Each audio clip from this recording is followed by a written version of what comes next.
एक बार की बात है, किसी गांव में एक साधु बाबा रहा करते थे। पूरे गांव में वह अकेले साधु थे जिन्हें पूरे गांव से कुछ न कुछ दान में मिलता रहता था। दान के लालच में उन्होंने गांव में किसी दूसरे साधु को नहीं रहने दिया और अगर कोई आ जाता था तो उन्हें किसी भी प्रकार से गांव से भगा देते थे। इस प्रकार उनके पास बहुत सारा धन इकट्ठा हो गया था। वहीं एक ठग की नज़र कई दिनों से साधु बाबा के धन पर थी। वो किसी भी प्रकार से उस धन को हड़पना चाहता था। उसने योजना बनाई और एक विद्यार्थी का रूप बनाकर साधु के पास पहुंच गया। उसने साधु से अपना शिष्य बनाने का आग्रह किया।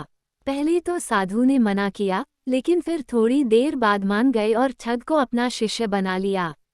ठग साधु के साथ ही मंदिर में रहने लगा और साधु की सेवा के साथ साथ मंदिर की देखभाल भी करने लगा।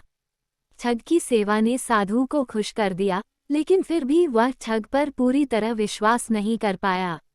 एक दिन साधु को किसी दूसरे गांव से निमंत्रण आया और वह शिष्य के साथ जाने के लिए तैयार हो गया।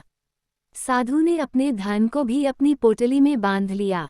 रास्ते में उन्हें एक नदी मिली।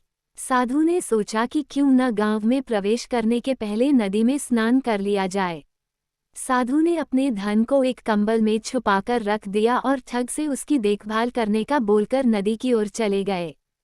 ठग की खुशी का ठिकाना नहीं रहा। उसे जिस मौके की तलाश थी वो मिल गया। जैसे ही साधु ने नदी में डुबकी लगाई, ठग सारा सामान लेकर भाग खड़ा हुआ। जैसे ही साधु वापस आया, उसे न तो शिष्य मिला और न ही अपना सामान। साधु ने ये सब देखकर अपना सिर पकड़ लिया। कहानी से सीख। हमें इस कहानी से यह सीख मिलती है कि कभी भी लालच नहीं करना चाहिए और न ही किसी की चिकनी चुपड़ी बातों पर विश्वास करना चाहिए। सुनने के लिए धन्यवाद।